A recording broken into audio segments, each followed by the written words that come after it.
Law is important. As they say, you can't put something on nothing and expect it to stand. Yeah. It will collapse. Yeah. He just done small, he said this is even a sneak peek into what the country may have lost. And that's the quantum is almost 19 billion US dollars. Imagine Ghana had that money. Imagine all of this is proving.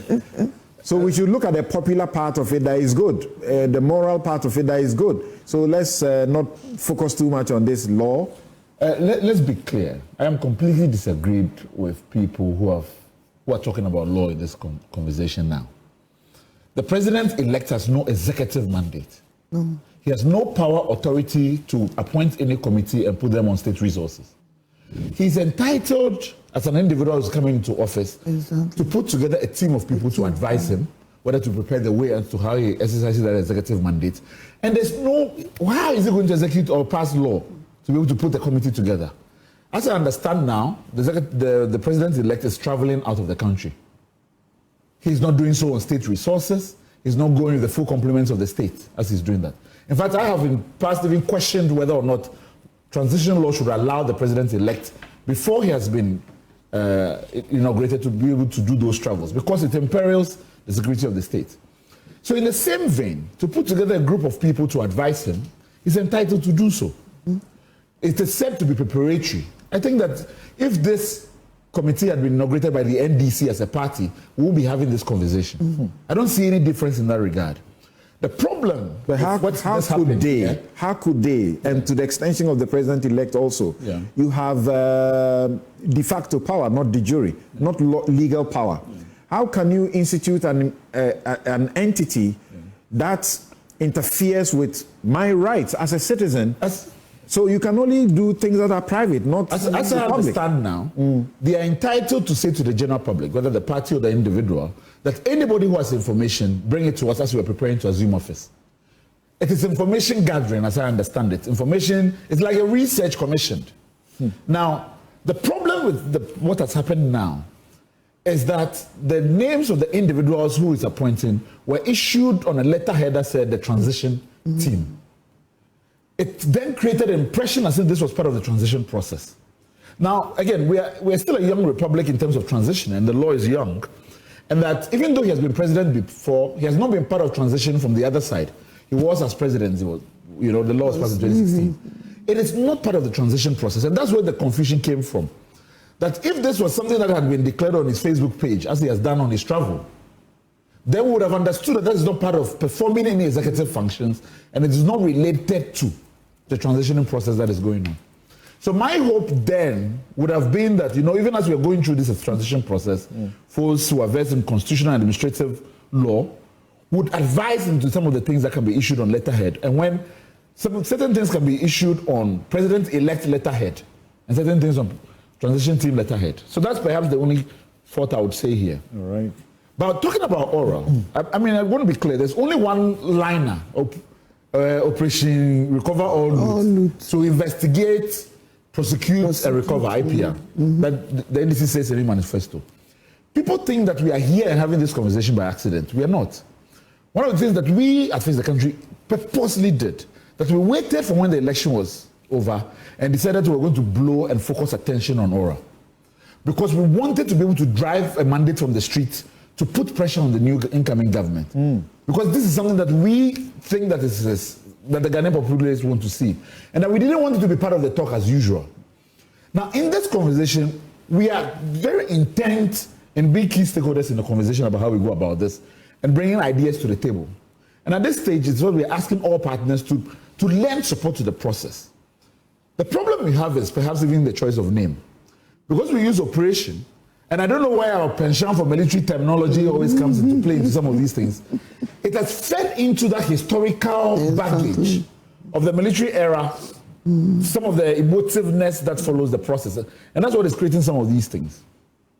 But I have said clearly that there are some of the creative legal innovations that we have ever seen around corruption happening under AFRC and PNDC. A lot of those things are not bad. The era itself did not allow us to be able to see their full complement and pursue it and think about it. With the way corruption operates in this country, we have to think more creatively about law. So, sorry, but you just mentioned PNDC. Yeah. And to think, and Mary will agree with you, Yes. the success they made, Yes. that in the democracy we failed to make. Yeah. We are now talking about the Conduct of Public Officers Bill. Yes. And the struggle is so that the asset that you declare will be verifiable. And published. During the PNDC era, Absolutely. the law allowed the verification And Absolutely. publication. and publication. In the democratic era, we hide it, and the Auditor General cannot even see it. What a No, joke. the democracy has operated in a way in which it has grounded and allowed corruption to fester. Exactly. And I think that's what Oral is going to face. That there's a massive amount of legal, financial, media resources are going to be deployed to tame the process, to question the credibility of individuals involved. Even culture will be involved in this process. Now, this is what I read from what we need for the corruption fight to succeed. We need a political will at the highest level, and we need a mandate from the streets. We, as Ghanaians, must be prepared to support the process and demand that it goes forward, irrespective of the challenge that it's going to evoke. And there's going to be challenge. Now, I am a bit disagreed, again, with perhaps Jai and when Mary comes in and others, that the problem is not that institutions don't exist, but we recognize that in terms of the normal operation of institutions in this country, that they have not allowed the corruption fight to be most effective. We need an element that is driving and mobilizes, that realigns some of the corruption fighting institutions that we have seen in this country for so long. I'll give an example. When the current president was being appointed, he talked about the ANAS principle. This was an extra, outside of the institutional framework, thinking that he was talking about, that we never saw implemented. Ghanaians supported the idea massively. We are always looking for something that will drive institutional reorganization that shows that there's some drive behind the fight. That's all, for me, this is talking about. Not that we are jettisoning or pushing aside institutions, but that there has to be an attempt and rethinking about reorganizing. And that reorganization must not only affect institutions, must also affect law. For me, critically, the only law that we have on our books that would make sense a lot to this fight is perhaps Section 179, which is the causing financial loss to the state. We've seen that used when Kufuor first came into office. Victor Selome, Kwame Prepa, and others were jailed and all of that. We have to think about that carefully and also augment it. Corruption must be thought of as organized crime. That's what it is. A lot of the corruption that we are seeing is hidden. He talked about, some of the finances that were not approved. But in terms of the bloating of contract, payments that seem legal by their nature, but in fact the purpose of which the money is being paid is in fact illegitimate, which has caused losses, those must also be interrogated, and law would get in your way. You have to think about that as well. So we are prepared as much as possible to, provide thinking from the public square as to how we want to guide the process. On the back of this, people are questioning why are they, even at the transition level, saying big procurements should not be done, recruitments that are being done should not be done. Should they be asking those questions? So, I've seen some people suggest that legislation should come into force to prevent these things. I think that any legislation like that will fail. Because the president has a mandate of 4 years. I agreed with that. What is missing, though, is culture and consistency.